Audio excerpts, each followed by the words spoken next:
कांग्रेस अध्यक्ष पद के लिए आलाकमान के उम्मीदवार के तौर पर 80 साल के मल्लिकार्जुन खड़गे ने पर्चा भर दिया है। खड़गे का नाम सामने आने पर दिग्विजय सिंह ने अपना नाम वापस ले लिया। मल्लिकार्जुन खड़गे दलित समुदाय से आते हैं। कांग्रेस में डेलीगेट स्तर का नया चुनाव नहीं हुआ है, ऐसे में पुराने ही डेलीगेट वोट देंगे और आलाकमान के कैंडिडेट का पलड़ा भारी रहेगा। 80 साल के मल्लिकार्जुन खड़गे का एनसीपी अध्यक्ष शरद पवार, सीपीएम महासचिव सीताराम येचुरी और दूसरे विपक्षी नेताओं से अच्छे संबंध है। दक्षिण के साथ हिंदी भाषी लोग भी उन्हें काफी पसंद करते हैं।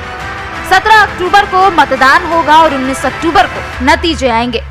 अगर मल्लिकार्जुन खड़गे कांग्रेस अध्यक्ष बन जाते हैं तब उन्हें कांग्रेस के एक व्यक्ति एक पद के तहत राज्यसभा में विपक्ष के नेता का पद छोड़ना होगा। कांग्रेस पार्टी की ओर से अपना नामांकित पत्र पेश किया हूं और मुझे सभी लीडर्स, कार्यकर्ता, डेलीगेट्स और जितने भी प्रमुख राज्य है उस राज्य के नेता लोग भी यहाँ पर हाजिर होकर मेरे को प्रोत्साहन किए और नॉमिनेशन भरने के लिए वो खुद यहाँ पर रहे। मल्लिकार्जुन खड़गे से पहले केरल से कांग्रेस सांसद शशि थरूर ने भी अपना नामांकन भरा। उनकी राह आसान नहीं है, मगर कम से कम उनके मैदान में होने से टक्कर वाली बात होगी। गुरुवार को G23 खेमे के नेताओं ने भी आनंद शर्मा के घर पर बैठक की। G23 गुट भी अपने उम्मीदवार उतार सकता है। बैठक में मनीष तिवारी, पृथ्वीराज चौहान, भूपेंद्र हुड्डा समेत कई नेता शामिल हुए। हालांकि भूपेंद्र हुड्डा ने खुद मल्लिकार्जुन खड़गे का समर्थन किया है। गुरुवार को बहुत ही चालाकी से राजस्थान के मुख्यमंत्री अशोक गहलोत ने जयपुर में हंगामे की जिम्मेदारी अपने ऊपर लेते हुए अध्यक्ष पद की रेस से अपना नाम वापस ले लिया। उन्होंने खुद को सही भी साबित किया और जो चाहिए था वो भी हासिल कर लिया। कांग्रेस अध्यक्ष पद के लिए नामांकन की तिथि 30 सितंबर है। 8 अक्टूबर तक नाम वापस लिए जा सकते हैं। 17 अक्टूबर को मतदान होगा और नतीजे 19 अक्टूबर को घोषित किए जाएंगे। ब्यूरो रिपोर्ट, हिंदी खबर।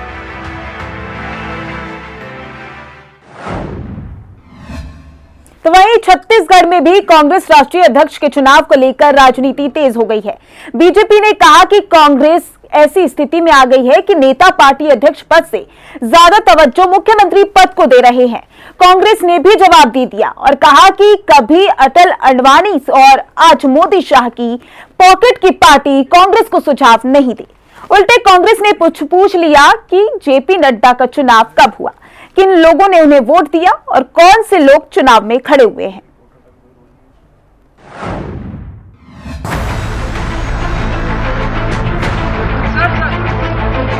अखिल भारतीय कांग्रेस कमेटी का चुनाव अंतिम चरण में है। इस पर कांग्रेस सहित दूसरे राजनीतिक दलों की भी नजरें टिकी हुई हैं।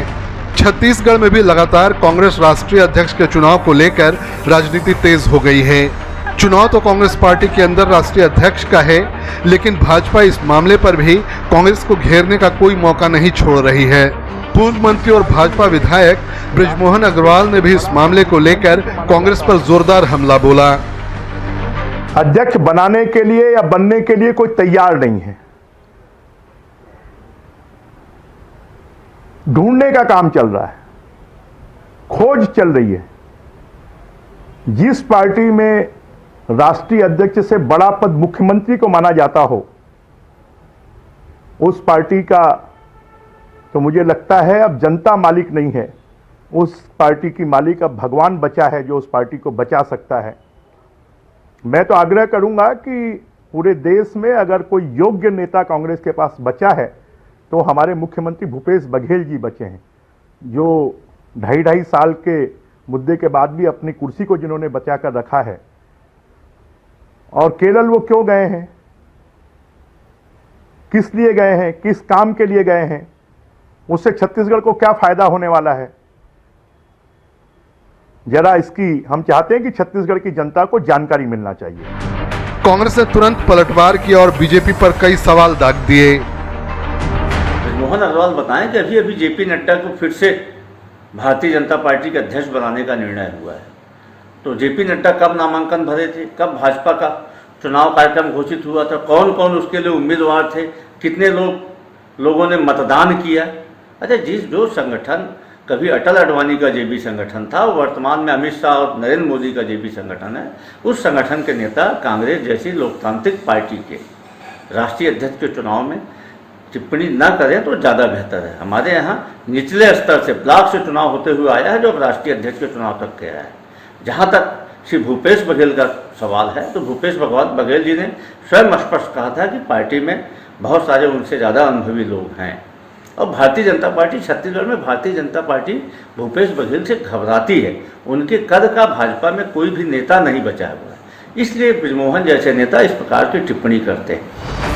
बीजेपी के आरोप पर कांग्रेस ने भी यह दिखाने की कोशिश की है कि बीजेपी में भी केवल 2 लोग ही सब कुछ तय कर रहे हैं, वहां भी आंतरिक लोकतंत्र का अभाव है।